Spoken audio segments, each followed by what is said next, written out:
আসসালামু আলাইকুম। বাংলাদেশ বেতার রংপুর স্থানীয় খবরে আমন্ত্রণ জানাচ্ছি তৌহিদা ইসলাম। রংপুর বিভাগের নবনির্বাচিত উপজেলা পরিষদের চেয়ারম্যান ও ভাইস চেয়ারম্যানগণের শপথ আগামী মঙ্গলবার সকাল ৯টায় রংপুর বিভাগীয় কমিশনারের সভাকক্ষে অনুষ্ঠিত হবে। রংপুর বিভাগীয় কমিশনার কার্যালয়ের স্থানীয় সরকার শাখার উপপরিচালক মোহাম্মদ রিয়াজউদ্দিন স্বাক্ষরিত এক পত্রে এ তথ্য জানানো হয়েছে। এদিন রংপুর বিভাগের ১৯টি উপজেলা থেকে নির্বাচিত ১৯ জন উপজেলা পরিষদ চেয়ারম্যান এবং ৩৮ জন ভাইস চেয়ারম্যান শপথ নেবেন।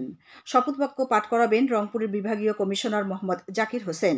শপথ গ্রহণ অনুষ্ঠানে অংশগ্রহণের লক্ষ্যে রংপুর বিভাগের নবনির্বাচিত উপজেলা পরিষদের চেয়ারম্যান ও ভাইস চেয়ারম্যানগণকে মঙ্গলবার সকাল ৮টায় রংপুর বিভাগীয় কমিশনারের সভাকক্ষে উপস্থিত থাকার জন্য অনুরোধ করা হয়েছে।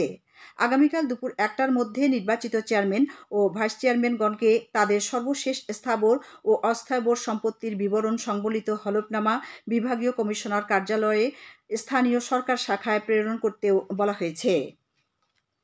বাংলাদেশের উপকূল অঞ্চলে প্রবল ঘূর্ণিঝড় রিমালের প্রভাব শুরু হয়েছে। উপকূল অঞ্চলে ১০ নম্বর মহাবিপদ সংকেত জারি করা হয়েছে। ঢাকা আবহাওয়া অফিস জানিয়েছে, উত্তর পশ্চিম বঙ্গোপসাগর ও তৎসংলগ্ন এলাকায় অবস্থানরত ঘূর্ণিঝড় রিমাল উত্তর দিকে অগ্রসর ও ঘনীভূত হয়ে একই এলাকায় প্রবল ঘূর্ণিঝড়ে পরিণত হয়েছে। এটি আজ সকাল ৬টায় চট্টগ্রাম সমুদ্রবন্দর থেকে ৪০০ কিলোমিটার দক্ষিণ পশ্চিমে, কক্সবাজার সমুদ্রবন্দর থেকে ৩৬০ কিলোমিটার দক্ষিণ পশ্চিমে, মংলা সমুদ্রবন্দর থেকে ৩৩০ কিলোমিটার দক্ষিণে এবং পায়রা সমুদ্রবন্দর থেকে ২৯৫ কিলোমিটার দক্ষিণে অবস্থান করছিল। এটি আরও উত্তর দিকে অগ্রসর হয়ে আজ সন্ধ্যা থেকে মধ্যরাত নাগাদ মংলার নিকট দিয়ে সাগর আইল্যান্ড খেপুপাড়া উপকূল অতিক্রম করতে পারে। বাংলাদেশের উপকূলীয় এলাকায় প্রবল ঘূর্ণিঝড়ের অগ্রভাগের প্রভাবে দমকা হাওয়াসহ বৃষ্টি শুরু হয়েছে।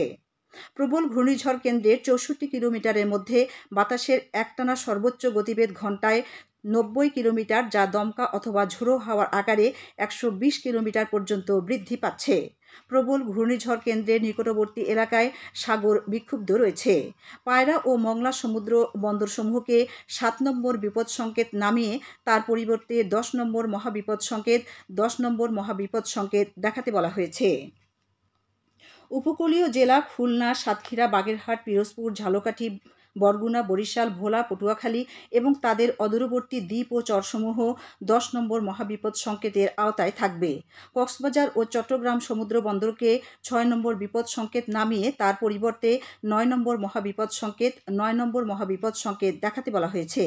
উপকূলীয় জেলা চট্টগ্রাম, কক্সবাজার, ফেনী, কুমিল্লা, নোয়াখালী, লক্ষ্মীপুর, চাঁদপুর এবং তাদের অদূরবর্তী দ্বীপ ও চরসমূহ ৯ নম্বর মহাবিপদ সংকেতের আওতায় থাকবে।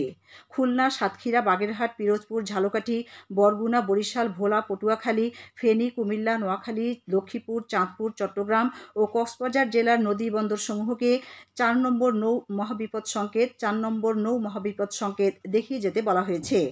প্রবল ঘূর্ণিঝড়টির অগ্রবর্তী অংশ ও বায়ুচাপ পার্থক্যের আধিক্যের প্রভাবে উপকূলীয় জেলা খুলনা, সাতক্ষীরা, বাগেরহাট, পিরোজপুর, ঝালকাঠি, বরগুনা, বরিশাল, ভোলা, পটুয়াখালী, ফেনী, কুমিল্লা, নোয়াখালী, লক্ষ্মীপুর, চাঁদপুর, চট্টগ্রাম, কক্সবাজার এবং তাদের অদূরবর্তী দ্বীপ ও চরসমূহের নিম্নাঞ্চল স্বাভাবিক জোয়ারের চেয়ে ৮ থেকে ১২ ফুট অধিক উচ্চতার বায়ুতাড়িত জলোচ্ছ্বাসে প্লাবিত হতে পারে।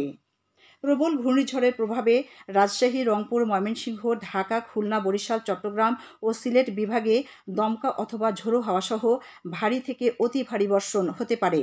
অতি ভারী বর্ষণের প্রভাবে কক্সবাজার, বান্দরবান, রাঙ্গামাটি, খাগড়াছড়ি ও চট্টগ্রামের পাহাড়ি অঞ্চলের কোথাও কোথাও ভূমিধস হতে পারে।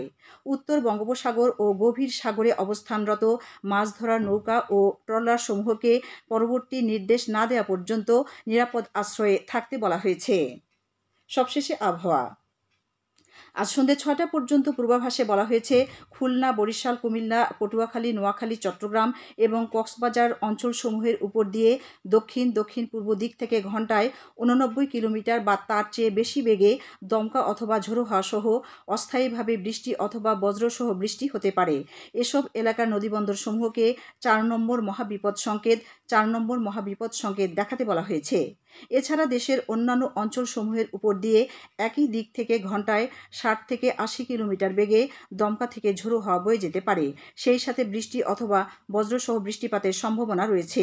এসব এলাকার নদীবন্দরসমূহকে 2 নম্বর নৌ হুঁশিয়ারি সংকেত 2 নম্বর নৌ হুঁশিয়ারি সংকেত দেখাতে বলা হয়েছে। খবর শেষ হলো। আমাদের পরবর্তী স্থানীয় খবর প্রচারিত হবে সন্ধে 7টায়।